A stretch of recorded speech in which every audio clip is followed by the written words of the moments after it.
Hello tout le monde, je suis ravie de vous retrouver aujourd'hui dans cette nouvelle vidéo. Mais franchement, vous savez pas comment est-ce que ça me fait plaisir parce que ça fait longtemps que j'ai pas tourné de nouvelles vidéos.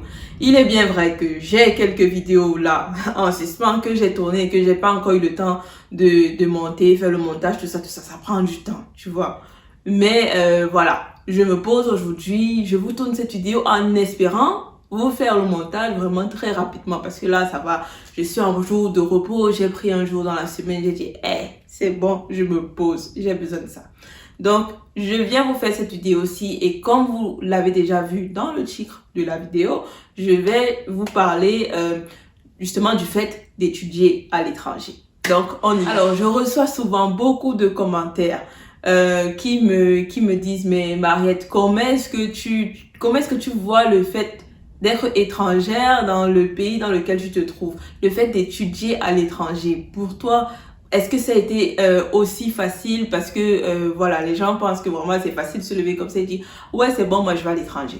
Non, c'est pas facile, mais comme je dis toujours, ça dépend des objectifs que tu as dans ta tête.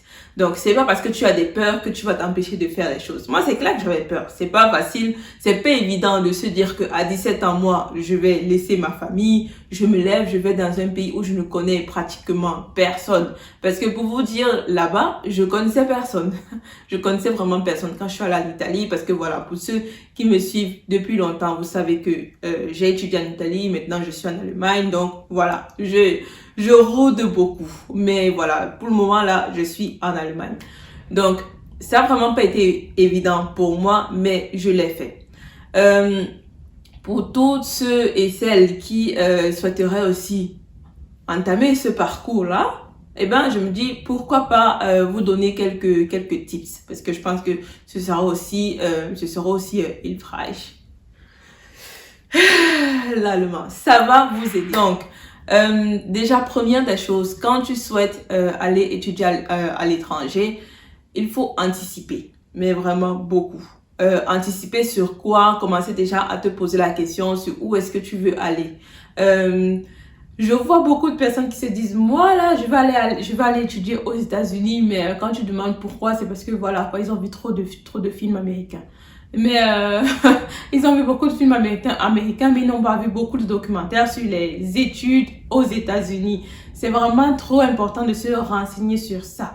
Pourquoi est-ce que je dis ça? C'est parce que le coût là-bas, le coût des universités aux États-Unis, c'est vraiment quelque chose d'énorme, vraiment énorme.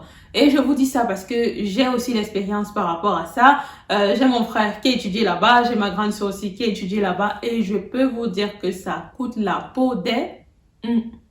Franchement, c'est pas évident. Ce sont des sommes, ça fait peur. Donc, moi, je suis bien contente d'avoir atterri où j'ai atterri parce que voilà quoi, les universités en Europe ne coûtent pas trop cher. Maintenant, quand je dis Europe, tu vois que l'Angleterre non plus, faut pas trop compter dedans parce que ça coûte aussi une blinde. Donc, voilà. Après, quand tu vois aussi les revenus à la fin de tes études, est-ce que ça valait réellement le coup? Donc, c'est ça. Il faut beaucoup anticiper sur où est-ce que tu vas aller et ensuite l'université, où est-ce que tu vas aller. En fonction de ça, ça pourrait te coûter un peu plus d'argent qu'une autre université, même si tu te retrouves dans un pays de l'Union européenne et tout, ça pourrait te coûter un peu plus. Donc, même étant en Afrique, hein, il y a des universités en Afrique, voilà, ce sont des universités publiques, ça coûte pas grand-chose. Et d'autres qui, par contre, c'est quelque chose. C'est la même chose que si tu étudiais, c'est le même prix que si tu étudiais dans une université ici en Europe.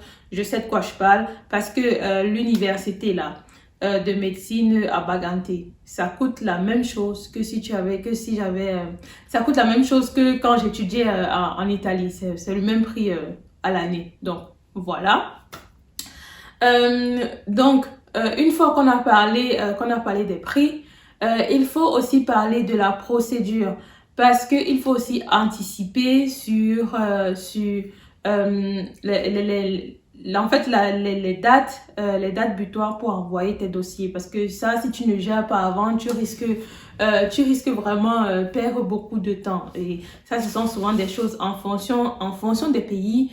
Ce sont des choses qui peuvent te faire perdre pratiquement 12 mois, donc une année. Maintenant, si tu décides de venir plutôt étudier en Allemagne, non, c'est pas comme ça parce qu'ici, ils ont les rentrées, je crois, pratiquement tous les trimestres. Donc, trimestre ou semestre, quelque chose comme ça. Non, c'est tous les semestres qu'ils ont les rentrées. Donc, voilà, tu sais que si tu te loupes, c'est facile de te rattraper 6 mois après. Mais si tu décides d'aller étudier en France ou aller étudier en Italie, comme ça a été le cas pour moi, si tu rates la date butoir pour envoyer tes dossiers, c'est mort. C'est mort, oublie, tu reviens juste l'année d'après. Donc, il faut préparer ça. Une fois que tu as identifié l'université où tu vas aller et que tes dossiers aussi sont prêts, maintenant, en fonction de la faculté où toi tu veux t'orienter, renseigne-toi s'il y a un concours à faire pour y entrer ou pas, s'il y a des examens à valider avant ou pas. Il y a souvent des petits tests à faire avant pour y entrer, d'autant plus quand il y a quand en fait tu dois apprendre la langue en fait. Il y a des universités qui te demandent encore de repasser un test de langue. Donc, tout ça, il faut se renseigner. Et il y a des facultés qui, même si tu vas, pour mon cas, en Italie, il y a des facultés qui donnent cours exclusivement en anglais. Donc, que tu saches parler l'italien ou pas, peu importe, le principal qu'on te demande, c'est de savoir parler l'anglais. Mais maintenant, est-ce que tu vas apprendre la langue du pays dans lequel tu veux te rendre? Bah, ça dépend de toi. En fonction des pays, tu peux vivre facilement juste avec l'anglais. Comme en Allemagne, tu peux vivre facilement juste avec l'anglais parce que pratiquement tout le monde parle anglais. Mais si tu veux aller dans un pays comme l'Italie, vu que moi, je parle en fonction de mon expérience, si tu vas aller dans un pays comme l'Italie, même si tu veux étudier exclusivement en anglais, je te dirais d'apprendre l'italien. C'est mort, tu dois apprendre l'italien. Donc voilà, il y a autant de choses à savoir. Faut pas s'aventurer dans des choses comme ça juste au hasard en tâtonnant parce que sinon ça te fait perdre beaucoup d'années. Après tu peux te retrouver un peu frustré par rapport aux gens avec qui tu avais fini au lycée et là tu vois que eux ils sont déjà à un certain niveau et que toi tu es encore là sur des petits trucs que tu aurais pu gérer à l'avance. Une autre chose que je voulais rajouter par rapport au choix de son université, c'est qu'il faut aussi se renseigner sur le taux de réussite de cette université dans laquelle tu veux aller. Je trouve que c'est trop important parce que moi j'ai vu beaucoup de mes camarades qui se sont rendus dans des universités parce que oui, c'est une grande ville, Milan c'est une grande ville, Rome c'est une grande ville et tout ça. Mais quand tu regardes par rapport au classement dans le pays, l'université là-bas, ça ne compte vraiment pas pour grand-chose. Donc, c'est très important. Est-ce que tu veux juste aller dans une grande ville parce que voilà, ça fait beau de dire que je vis à Rome ou que je vis à Milan? Ou alors tu préfères aller dans une ville où réellement là-bas, tu sais que voilà quoi, ce sont les premiers dans le pays. Donc, et même si c'est une petite ville, on sait quand même que l'université là-bas, ça ne blague pas. Donc, moi, je trouve que c'est trop important. Je dis ça pourquoi? C'est parce que j'ai reçu un commentaire d'une de mes vidéos. C'était une fille qui me disait qu'elle voulait faire venir son frère pour étudier l'architecture. Donc, si tu passes par là, très bien, je te réponds directement en vidéo. Pour venir étudier l'architecture en Italie, dans la ville de Milan. J'ai pas répondu directement parce que je me suis dit, bon, est-ce que je lui dis la vérité cash comme ça par écrit ou est-ce que je laisse passer la pilule? Mais bon, là, je te réponds. Je te dirais, Milan, c'est une ville que je déconseille pour étudier. Si tu veux juste comme ça pour visiter, passer le temps, prendre du bon temps, tout ça, c'est une ville que je déconseille fortement pour tous ceux qui veulent étudier. Franchement, là-bas, tu peux pas te concentrer. Tu peux vraiment pas te concentrer. Il y a beaucoup trop de distractions. Alors que si tu vas dans une petite ville où l'université là-bas, c'est vrai, vous allez me dire, je parle beaucoup de Bologne, mais c'est parce que moi, en tout cas, dans la région de l'Emilia-Romagna, là-bas, les statistiques, elles sont très bonnes. Donc, renseignez-vous sur les statistiques avant d'envoyer vos petits frères, vos petites sœurs ou vos enfants dans des universités quelconques.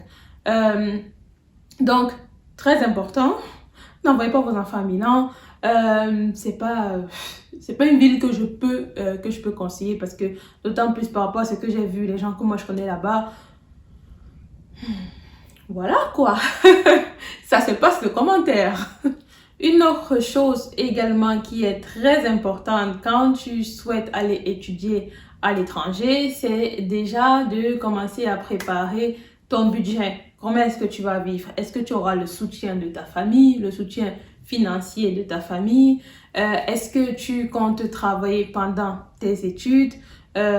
Comment tu vas gérer ça? Est-ce que tu seras dans une maison universitaire ou alors tu vas prendre ton propre appartement? Tout ça, ce sont des choses réellement à prendre en compte. Très important.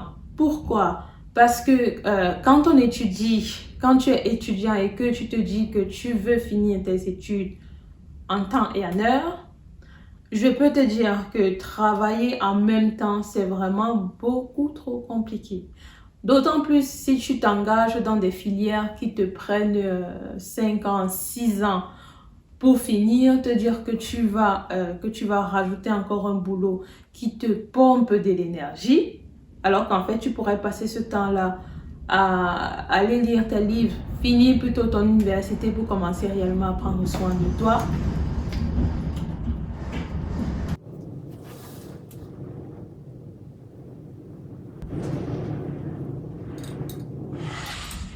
Le vent dehors, c'est pas la blague. Ça fait peur.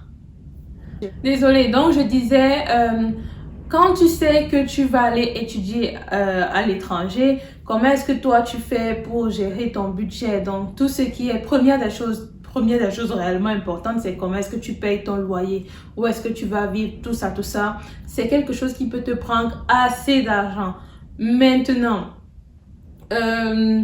si tu as le soutien de ta famille, bah, c'est beaucoup plus évident parce que tu sais que tu peux te concentrer sur tes études. Moi, je dis ça réellement beaucoup pour ceux qui s'engagent dans des filières vraiment longues, qui prennent du temps, qui demandent beaucoup de concentration, qui demandent réellement de se focaliser sur les cahiers, sur les livres. Franchement, aller prendre un compte au boulot, même si tu te dis que ce n'est que aller travailler au McDo, j'en ai trop vu qui ne sont qu'allés travailler au McDo et voilà, qui prennent trop de temps à finir parce que tout ça, ça compte comme distraction.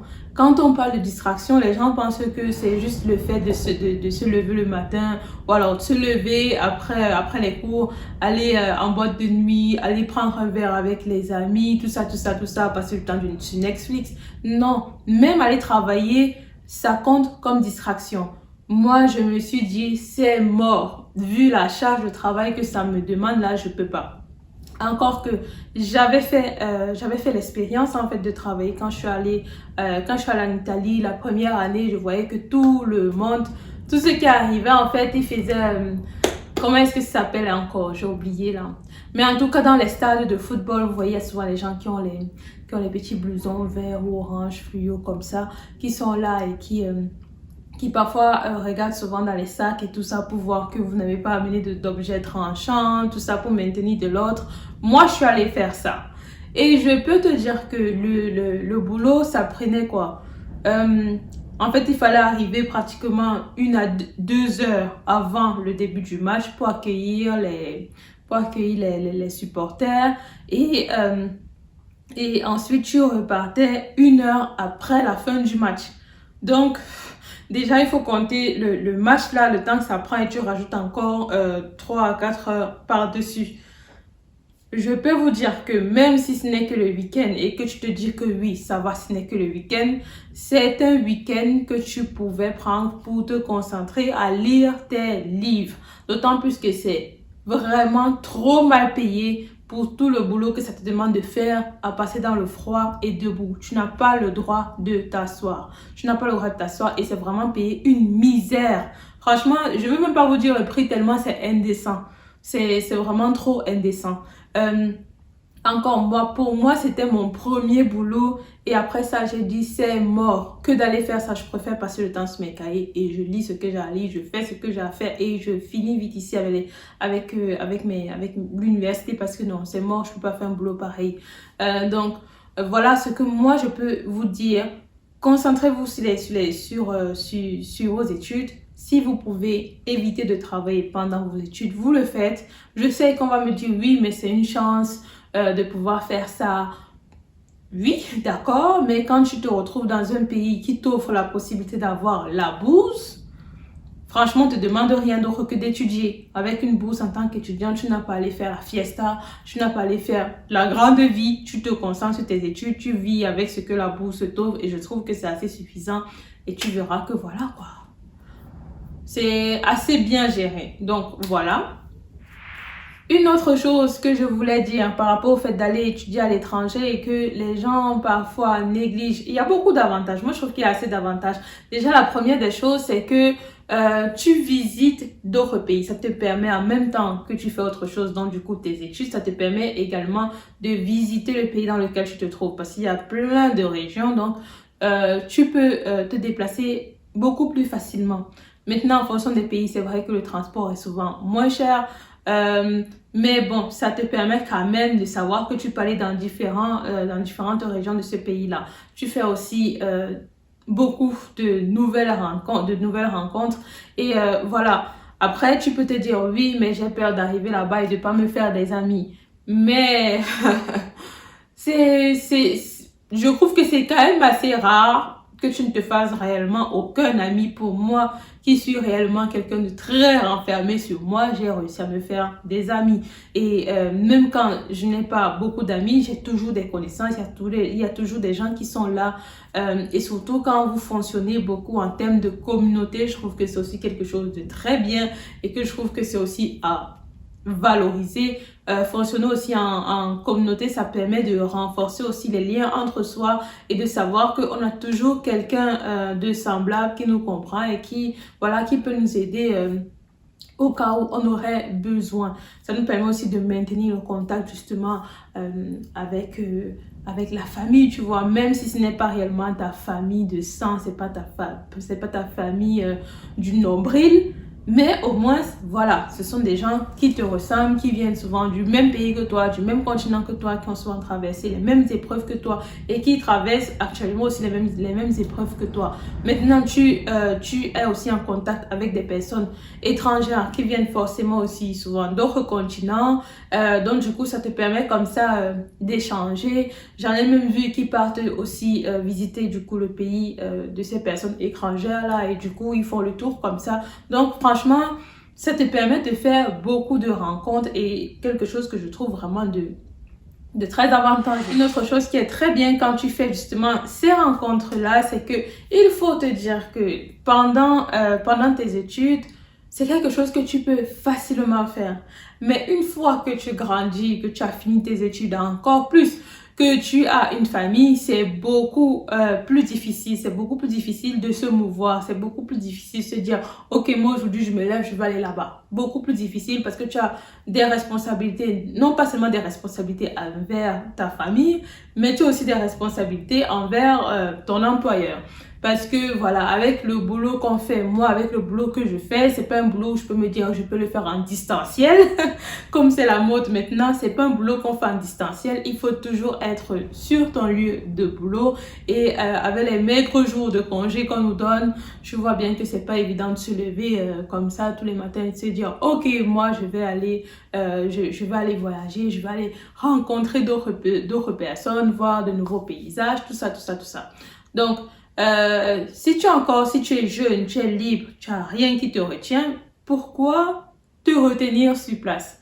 Vas-y, profites-en de ta jeunesse, profites-en de ta liberté, profites-en du fait que tu n'as de compte pratiquement à rendre à personne et tu fais ce que tu veux. Et le dernier point que j'aimerais aborder dans cette vidéo, que je trouve vraiment de très avantageux quand on va étudier à l'étranger, c'est souvent le fait de partir justement étudier dans des pays où on parle une langue différente de sa langue maternelle. Donc, Franchement, pour moi, je trouve que c'est bien. Toujours d'apprendre de nouvelles langues. Voilà, ça te permet de développer de nouvelles connexions dans ton cerveau, de lier de nouveaux liens. Et donc, voilà quoi. Moi, franchement, aujourd'hui, je trouve que je me défends plutôt bien. Après, quand tu es en contact tous les jours, c'est ça qui me plaît beaucoup aussi avec mon boulot, c'est que mon boulot me permet réellement d'être en contact tous les jours avec des gens qui parlent pratiquement que allemand. Donc, du coup, ça me permet de beaucoup m'améliorer. Par contre, si j'étais quelqu'un qui travaillait beaucoup plus de la maison et qui n'étudiait la langue que de la maison, je peux vous dire que je serais encore à un niveau très bas d'allemand, vraiment très bas.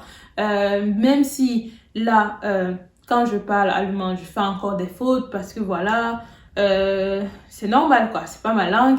C'est pas ma langue maternelle, mais encore plus l'allemand, encore plus compliqué. C'est un peu comme, moi je dis souvent, pour moi c'est comme un peu la physique mathématique, tu vois. Mais bon, mais bon, aller dans un pays étranger et apprendre la langue de ce pays-là, je trouve que dans le monde dans lequel on vit là, c'est un avantage. Un avantage franchement pour la vie parce que tu ne sais pas qui se retrouvera en face de toi un jour et comme j'ai encore pu bien le vivre hier, hier en sortant de mon boulot, il fallait que je communique avec un patient italien qui ne parlait que italien et aucun mot d'allemand. Donc voilà, j'étais la personne la mieux indiquée pour parler avec ce patient-là. Et voilà, les choses se sont résolues en 1, 2, 3 mouvements. Donc voilà. Voilà, ce sera tout pour moi, ce sera tout pour cette vidéo. J'espère qu'elle vous aura plu. Et puis, on se retrouve très bientôt sur ma chaîne pour de futures vidéos. Bisous. Mouah.